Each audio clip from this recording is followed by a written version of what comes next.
Channel 12 says that in case of a U.S. ground operation in Iran, Israeli soldiers will not participate on the ground. የእስራኤል ወታደር በኢራን አይሳተፍም፣ ኢራን ለቀን እንውጣለን። ዶናልድ ትራምፕ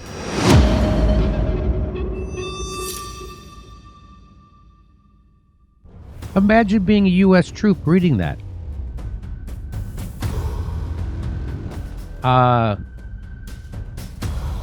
I mean, obviously, የእስራኤል ወታደር በኢራን የእግረኛ ጦር ወረራ እንደማይሳተፍ ተገልጿል። የተባበሩት አረብ ኤሚሬትስ በበኩሏ ከአሜሪካ ጎን ሆኜ ኢራንን ለመዋጋት ዝግጁ ነኝ ስትል ተደምጣለች። የተባበሩት አረብ ኤሚሬትስ ወታደሯን ከአሜሪካ ጎን ለማሰለፍ ይዋጋሉ ስትል እስራኤል ግን አልሳተፍም እያለች ይገኛል። ዶናልድ ትራምፕ በበኩላቸው ከኢራን እንወጣለን እያሉ ይገኛል። ትራምፕ መቼ ነው የሚወጡት? ቀጥለን የምንመለከተው ይሆናል።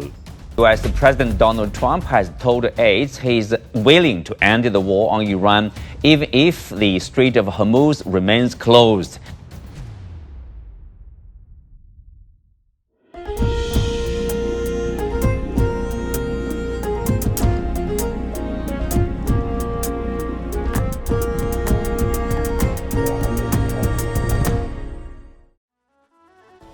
እስራኤል ኢራንን በወታደራዊ አቋም በማንኮታኮት መካከለኛው ምስራቅ ውስጥ ሰላማዊ እስራኤልን መመስረት ዋና ግቧ እንደሆነ ይገለጻል።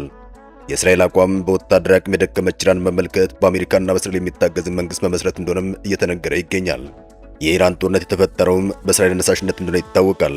በዚህ ሰዓት ዶናልድ ትራምፕ እግረኛ ወታደርን ወደ ኢራን በመላክ የኢራንን እግረኛ ወታደር ለመፋለም ዋና ግባቸው እንደሆነም ታውቋል። የአሜሪካ እግረኛ ጦርም ወደ ኢራን እየተጠጋ ይገኛል። ሆኖም ግን አሜሪካ አጋሯ እስራኤልን ድጋፍ ማግኘት አልቻለችም። ምክንያቱም የእስራኤል ወታደር ወደ ኢራን እንደማይዘምት ተገልጿል። ይህ ለአሜሪካ ከባድ የሚባል መገለል ሲሆን ትራምፕ ሰሞኑን በአውሮፓ ሀገራት መናደዳቸው ሳያንስ አሁን ደግሞ እስራኤል ወታደርን ወደ ኢራን አልክም እያለች ይገኛል። ዶናልድ ትራምፕ የአውሮፓ ሀገራትና የኔቶ አባል ሀገራት እግረኛ ወታደር እንዲያሳትፉ ጥሪ ማቅረባቸው ይታወሳል።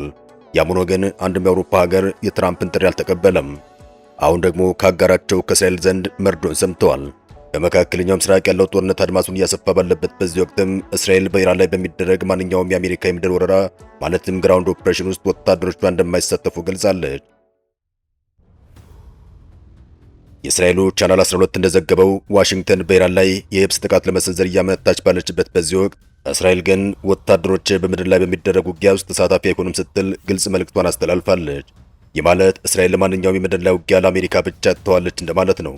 የፔንታጎን የወታደራዊ ዕቅድ አውጪዎች ውስን የሆኑ ድንገተኛ ጥቃቶችን የተለያዩ አማራጮችን እያዘጋጁ ስለመሆናቸው ተነግሯል።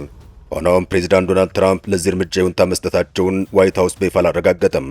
ኢራን ማንኛውም አይነት የአሜሪካ የብስ ወረራ በአሰቃቂ አጸፋዊ እርምጃ እንደሚመለስ አስታውቃለች። የኢራን ባለስልጣናት የአሜሪካ ወታደሮች ኢራን መሬት ከረገጡ ሰዓት ውስጥ ይገባሉ ሲሉም ዝተዋል። የቺካጎ ዩኒቨርሲቲ የፖለቲካ ሳይንስ ፕሮፌሰር የሆኑት ሮበርት ፔፕ ይህ ጦርነት እንደ ቪየትናም ጦርነት ያለ ትልቅ ስልታዊ ስህተት ሊሆን እንደሚችል ስጋታቸውን ገልጸዋል። የአየር ጦርነት ወደ የብስ ጦርነት የሚቀየረው ወታደሮች ሲሰማሩ ሳይሆን እነሱን ደግፎ ለማቆየት የሚያስችል የሎጂስቲክስ ስራ ሲዘረጋ ነው። ያመለክት አሁን በኢራን ጦርነት ላይ እየታዩ ነው ሲሉ ተደምጠዋል። የእስራኤል ውሳኔም በአሜሪካ ውስጥ አሜሪካ ትቅደም ወይም ፈረስት አሜሪካ ደጋፊና ጦርነት ተቃዋሚዎች ዘንድ ከፍተኛ ቁጣን ቀስቅሷል። እስራኤል በገፋችው ጦርነት አሜሪካ እንደማቸው እንዲገብሩ ትፈልጋለች የሚል ወቀሳም እየቀረበባት ይገኛል። እንዲሁም እስራኤል የራሷን ወታደሮች ሳታሳትፍ አሜሪካንን ወደ ውድ የምድር ላይ ጦርነት እየገፋች ነው የሚሉ ትችቶችም እየተነሱ ይገኛል። የማህበራዊ መገናኛ ተጽዕኖ ፈጣሪዎችም የአሜሪካ ጦር እስራኤል በምትፈልገው ጦርነት ለምን አደጋ ውስጥ ይገባል እያሉም ጥያቄዎችን እያነሱ ይገኛል። እስራኤል በእግረኛ ጦር አልሳተፍም ብትልም በአየር ኃይል በኩል ግን አሁንም ኢራንን እየደበደበች ይገኛል። በእስራኤል መንግስት የአንበሳው ግዛት ዘመቻ ኦፕሬሽን ማለትም ሮሪንግ ላየን ግጭት የጀመረበት 30ኛ ቀኑን ካለፈ ቆይቷል። ካለፈው የካቲት 1 ጀምሮ በእስራኤል በተሰነዘሩ የባለስቲክ ሚሳኤል ጥቃቶች 5 የእስራኤል የመከላከያ ሰራዊት ማለትም አይዲኤፍ አባላት ብሎም 22 ሲቪሎች መገደላቸው ተረጋግጧል።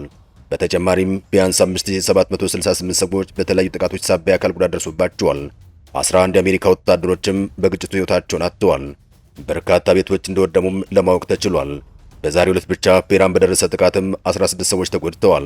ጦርነቱ ወደ ሁለተኛው እየተሸጋገረ ባለበት በዚህ ወቅት እስራኤል ወታደራዊን ወደ ኢራን አላሳትፍም ማለቷ የአሜሪካ ወታደሮችን የሚያሳዝን ክስተት ነው እየተባለ ይገኛል። አሜሪካ እግረኛ ወታደርን ለማሳተፍ መዘጋጀቷ ከባድ የሆነ ጦርነት ከፊት ለፊታችን እየመጣ ነው እያስባለ ይገኛል። ይህ ክስተትም በቀጠና ያለውን ውጥረት ይበልጥ ያባባሰው ሲሆን ዓለም አቀፉ ማህበረሰብም ሁኔታው ወደ ከፋ ቀውስ ሊያመራ እንደሚችል ስጋቱን እየገለጸ ይገኛል። እስራኤል በኢራን የጦር መሳሪያ ማምረቻ ፋብሪካ ላይ ጥቃት ማድረሷም ታውቋል። እስካሁን ድረስም በጦርነቱ በርካታ ሰው ጉዳት እንደደረሰበት እየተገለጸ ይገኛል። የእስራኤል አየር ኃይል የኬሚካል ጦር መሳሪያ ለማምረት የሚያገለግሉ ግብዓቶችን በሚያመርቱ ፋብሪካዎች ላይ ኢላማ ማድረጉን አስታውቋል። ፋብሪካው ምርት ከማምረት በተጨማሪም ጥናትና ምርምር ለማድረግ እንደ ማዕከል የሚያገለግል እንደሆነም ተገልጿል።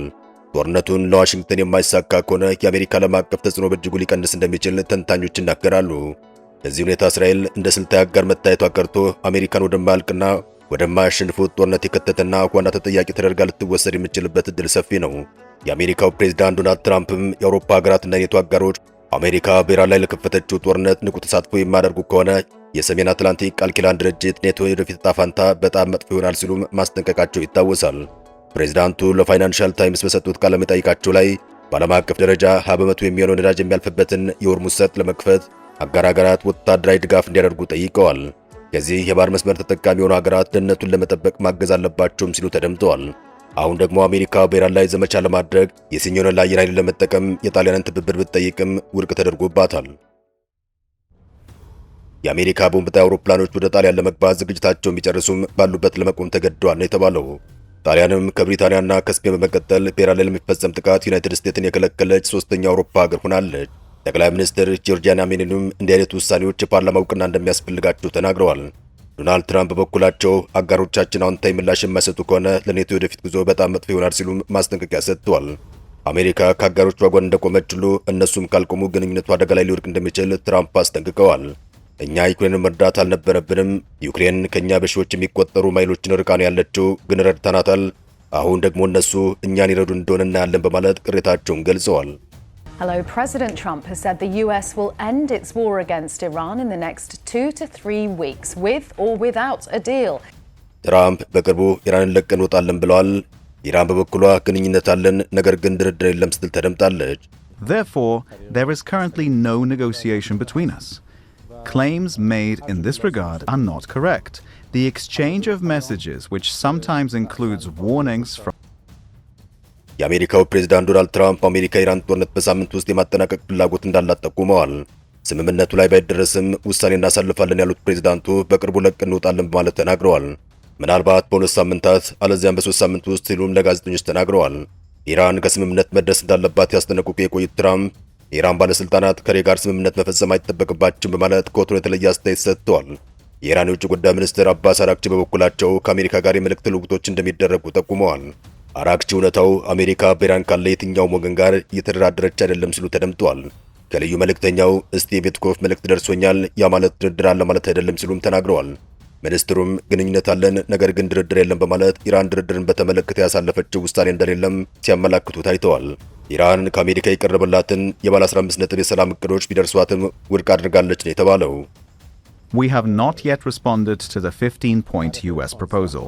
No response has been given. የዶናልድ ትራምፕ እቅድ የኢራን ነዳጅ መቆጣጠር እንደሆነም ሲነገር ሰነባብቷል። የአውሮፓ ሀገራት ነዳጅ ከፈለጉ ኢራን ሄደው ይዋጉ ያሊያም ደግሞ አሜሪካ ነዳጅ ስላላት ከአሜሪካ መግዛት ይችላሉ ሲሉም ተናግረዋል።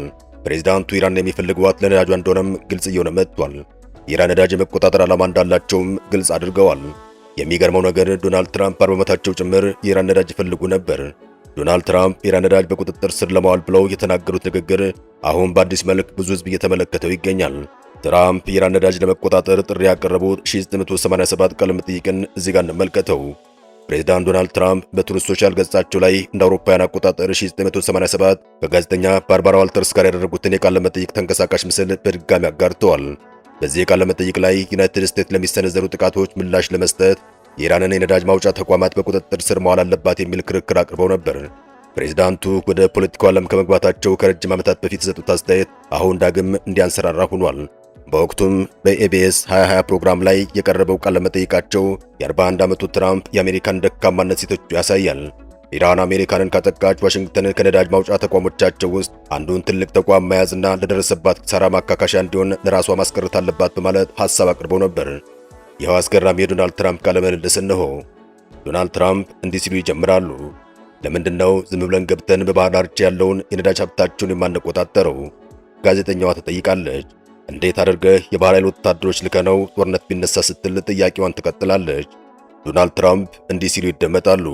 ጦርነትማ ይነሳል፣ ደግሞም እዚሁ መካከለኛ ምስራቅ ነው የሚጀምረው ሲሉ ይደመጣሉ። ጋዜጠኛዋም ሶቪየት ህብረት ጣልቃ እንገባለን ቢሉ ስትል ጥያቄዋን ታስከትላለች። ዶናልድ ትራምፕ በድፍረት ለምንድነው ዝም ብለን ገብተን የባህር ዳርቻ ነዳጅ ሀብታችሁን የማንቆጣጠረው?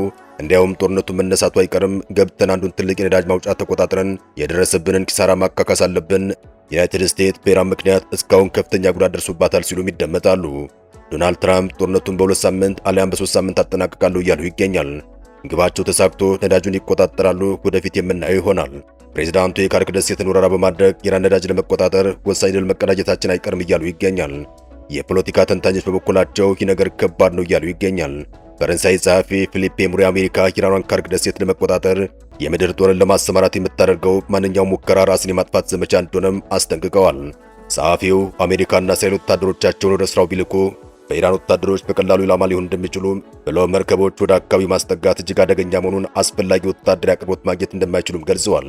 ይህ አይነቱ ወታደራዊ እርምጃ ፍጹም ስህተትና የአሜሪካን ሰራዊት ለከፍተኛ እልቂት አሳልፎ የሚሰጥ መሆኑን አጽንኦት ሰጥተዋል። እስራኤል ግን ቀድማ ሳልበላ ልውጣ በማለት እግረኛ ወታደር አይሳተፍም ስትል ተደምጣለች። ሞሬ በተጨማሪ እንዳመላከቱትም አሜሪካ የቢ52 ጦር አውሮፕላኖችን ከመጠቀም ይልቅ ሚሳኤል የታጠቁ ጀቶችን ወደ ኢራን ግዛት መላክን ብትመርጥ ይህ አካሄድ ለአውሮፕላኖቹ እጅግ አስጊ መሆኑን ጠቁመዋል። የኢራን የመከላከያ አቅም ከፍተኛ መሆኑን የአሜሪካ ጦር አውሮፕላኖች ወደ ደሴቷ መጠጋት የለባቸውም ያሉት ጸሐፊው ማንኛውም ወታደራዊ ጥቃት የአሜሪካንን ጦር ወደማይወጣበት አዘቅት ውስጥ ሊከተው እንደሚችል አስጠንቅቀዋል። ሰላም ለመላው ዓለም ይሁን። አበቃን። ሰናይ ጊዜን ተመኘን።